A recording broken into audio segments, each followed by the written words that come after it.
Annabelle Creation is the new prequel to The Conjuring. So what could go wrong? Apparently not much.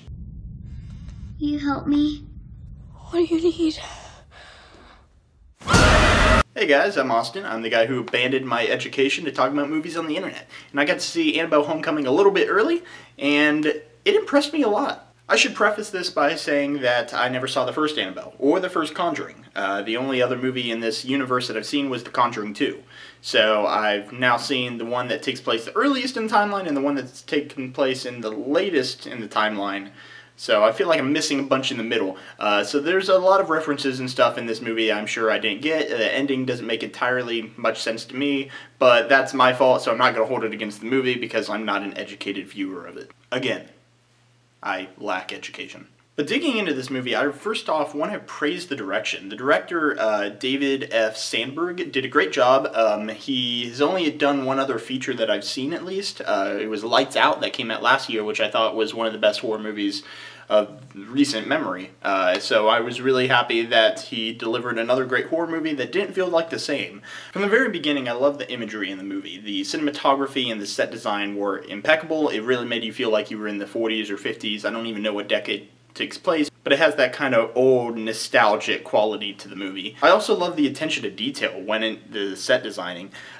Just the door on the front of the house blew me away, which is something that most people probably won't even notice. But on the door there's crosses along the bottom of it, and to make it symmetrical, they put crosses along the top, but the crosses on the top are upside down, so it's like little Antichrist symbols, and I really enjoyed that. It's just like a little fun nod that if you're looking for it, you can see that it kind of almost symbolizes that evil is kind of taking over, having those positioned above the regular crosses, and I'm probably reading way too much into it, but I just really like that imagery, and there's several other examples in the movie that I'm not going to dive too deep into, but I really want to praise the set design, and everything that went into the production of this movie was impeccable. I also appreciate that there's no cheap scares in the movie.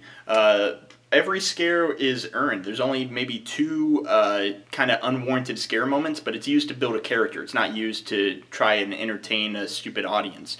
The filmmakers don't treat you like you're an idiot when you watch this movie, which I appreciate. As for the performances, the cast are mostly unknown.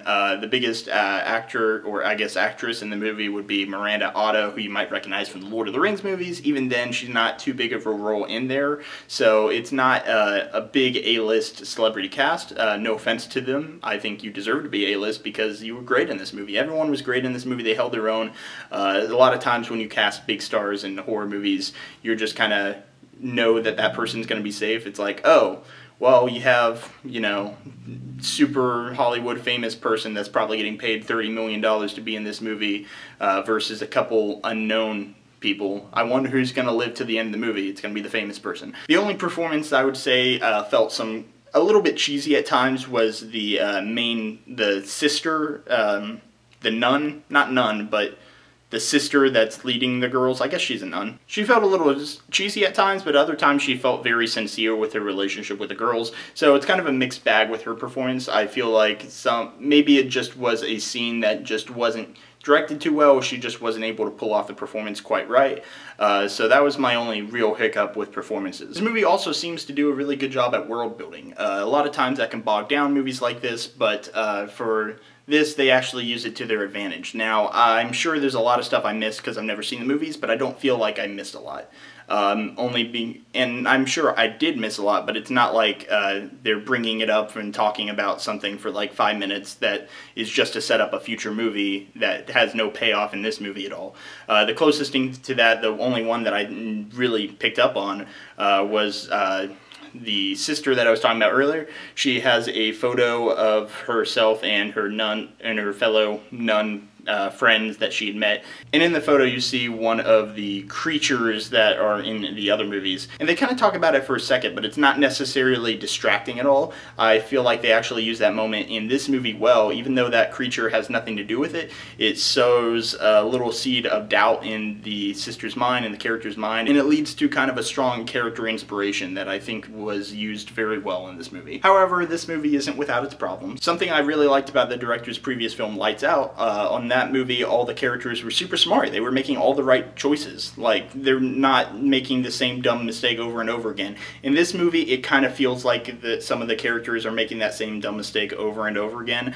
I know the two main characters are like 11, 12-year-old girls, so I know there's a little bit of wiggle room there, but I mean, upon the third time of entering like a haunted room, don't go in the haunted room. You're already scared shitless. Why you keep walking in there? Just like stay put and you're gonna be fine, you know? I also had a hard time believing that Mr. Mullins, the guy who takes in the orphanage, I have a hard time believing that he would take them in. I don't want to spoil anything, but his character motivation set up early in the movie kind of give him a reason to be a distant character that he is throughout the movie. And I appreciate that. I like his character, but it doesn't make too much sense. I never got a sense as to why. There's an offhand line with his wife in the movie where they kind of talk about how they thought that this could be like their way of paying it back, but I didn't really buy that with the character and where he was at kind of emotionally within the movie. But that's really my only gripes about the movie. I think this movie does a great job and it adds to a streak of really good horror movies that have been coming out the last couple years. I've never been too much of a horror fan, but the last couple years, I mean,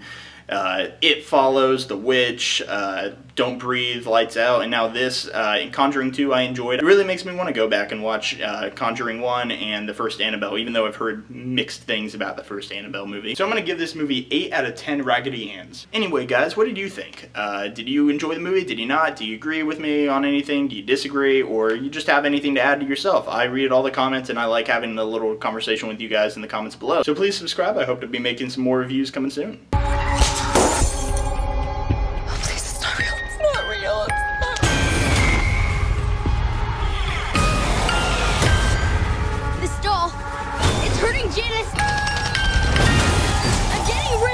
Also, on a complete side note, this is some spoiler territory here, but when they actually show the demon, it's mostly in shadow, but they give you a pretty good look at the demon at one point. To you guys, did it also look like Brendan Urie from the Emperor's New Clothes video, or is that just me? Because it looked like a spitting image of him in it.